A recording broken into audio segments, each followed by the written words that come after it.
హరి ఓం. భగవద్గీత సత్సంగానికి మిత్రులందరికీ పునఃస్వాగతం. 8వ అధ్యాయం 5వ శ్లోకంలో ఉన్నాం.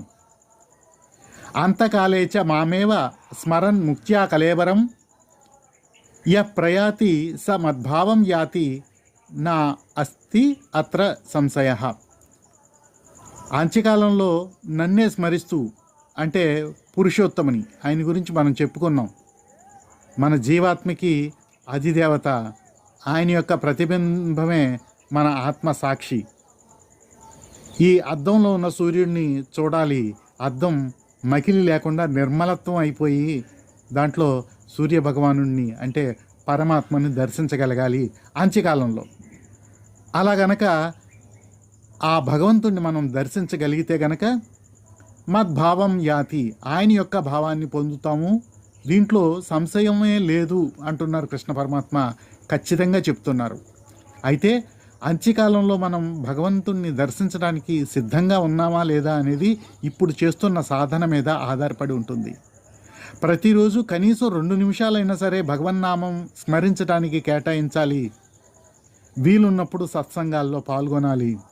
ఆ విధంగా మనం ప్రిపేర్డ్గా ఉండాలి. లేదంటే మన యొక్క వ్యాపకాలు మనకు కూడా ఉండిపోతాయి. భగవన్నామం గుర్తుకు రాదు అంత్య దశలో. ఆ ముసలాయన బయటికి వెళ్తాడు. ఏమని, నా పొలాలు ఒకసారి చూసుకుని వస్తానని చెప్పి చెప్పులు వేసుకుని బయటికి వెళ్తాడు.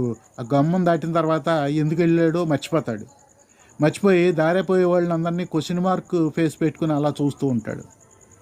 ఆయన క్వశ్చన్ ఏంటో పోయే వాళ్ళకి తెలియదు, అతనికి కూడా తెలియదు. వ్యాపకం అలా నడిపిస్తుంది. భగవన్నామం గుర్తుకు రాదు. భగవన్నామం చెప్తే అప్పుడు అలా ఎటో వెళ్ళిపోతాడు, సాధన లేకపోవడం వల్ల.